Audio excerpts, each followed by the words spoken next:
গরিব ঘরে জন্মাইছি বউ তাই কপালের দোষে জায়গা জমি বেচা দিয়া আইছি দূর প্রবাসে।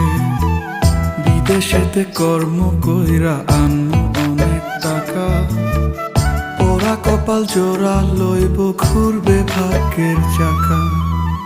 মাথার কিনা দিলাম এবার ফিরে আসেন বাড়ি, নইলে একদিন শুনবেন ঠিকই গেছি দুনিয়া ছাড়ি।